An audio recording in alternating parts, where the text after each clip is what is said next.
The president is on a mission to energize a dispirited base. A big piece of that strategy, his newly combative tone as he travels the country pushing his jobs plan. But the question remains when it comes to jobs, can the president turn rhetoric into reality? And joining me now to talk about this, the president's senior advisor and former campaign manager, David Plouffe. Thank you for being here this morning. Thanks for having me. Can I ask you first about the new tone? And the White House Communications Director, Dan Pfeiffer, has said this week that we've entered and we're going into a new phase. What does he mean? What is this new phase? Well, obviously, we had a tough summer, the whole country did, because we had the default of the United States economy hanging in the balance. We obviously are not going to have that sort of Damocles hanging over our economy again for a long time. So the phase here is basically we need action. The American people know the economy is too weak. Too many of them are suffering. So the question for Washington is, are we going to continue to play political games or are we going to say we can do something right now to create jobs, to put money in the pockets of the middle class, hire construction workers, teachers, veterans? The president's plan would have a profound impact on the economy, and Congress ought to act right now. Okay, so you're talking about the president's jobs bill, yes. But even the Democrats aren't bringing it to the floor. The Senate Majority Leader Harry Reid has said the floor's too jammed right now. He can't get it on the schedule. I mean, what does that mean? No, we expect to have a vote on the American Jobs Act in October. And we're going to continue to go around the country and here in Washington and make the case. We think there's been huge support for it in the Democratic Party and across the country.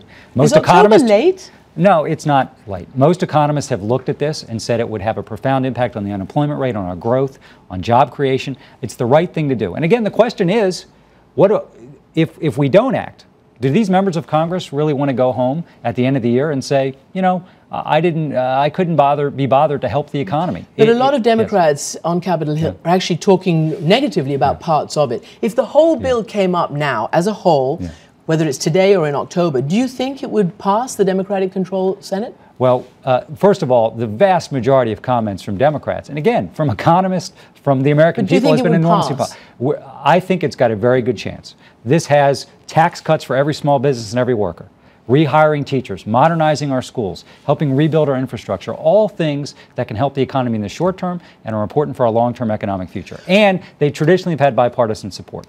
Now, Christine Romer, the president's former economic advisor, gave a robust defense today in the newspapers of this, but there are others who are still looking at it quite skeptically. For instance, the White House, when they drew this up, asked the economist Mark Zandi to look at it, and he's since told the AP that the stimulus will start fading away and the economy will be back in the same place in 3 years from now. So basically saying that what you've put forth is kind of a Band-Aid. Well, first of all, so what are we supposed to do? Nothing? So the economy will be worse over the next year or two? That makes no sense at all. This is part of a longer-term economic strategy. The economy is too weak right now. It needs a jump start. The American Jobs Act would provide that jump start to help us into next year and the year after that.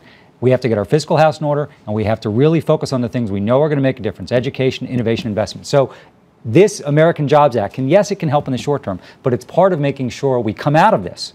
The American people understand it took us a long time to get into this point. It's going to take us a long time to get out. But eventually we're going to get back to solid, consistent economic growth. Now, part of paying for this jobs bill is taxes. Also, the president talked about the millionaire tax, the Buffett rule. Let me show you what President Clinton has said about that. And of course, playing golf with the president this weekend, I wonder if it came up. This is what President Clinton said about taxes. I personally don't believe we ought to be raising taxes or cutting spending, either one, until we get this economy off the ground. Yeah, I'll pay more, but it won't solve the problem. So, I mean, there are people who are really questioning this Buffett rule as well. Some people calling it a gimmick, asking exactly how much is going to be raised, how many people will be paying more. Well, first, President Clinton's been very supportive of the American Jobs Act. Right, but on this particular issue of taxes. Well, the point is, obviously, the revenues, none of them would start till 2013, just as we're careful on the spending cuts, because we are in a very fragile economic time. It's really a question of fairness, what kind of country we're going to live in. There are 22,000 people making over $1 million that pay an effective tax rate in the teens. As Warren Buffett said, he pays less in taxes effectively than a secretary does. That's not right. And what the president wants to do throughout his presidency and what he's calling for next year is to cut taxes for just about everybody in America, every middle-class person by $1,500, every small business. So this is tax cuts for just about everybody in America. But the people at the very top of the spectrum, the largest corporations, the people who benefit from special tax treatment and loopholes, we need to close those so that we are asking everybody to do their fair share so they can get a fair shake. Back to trying to win the election and getting the economy back on track. James Carville, a former major strategist for President Clinton, as you know, said that it's time for the White House to panic.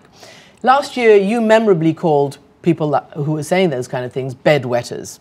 Is James Carville a bedwetter right now? Well, I think that everybody understands the urgency of the economic situation.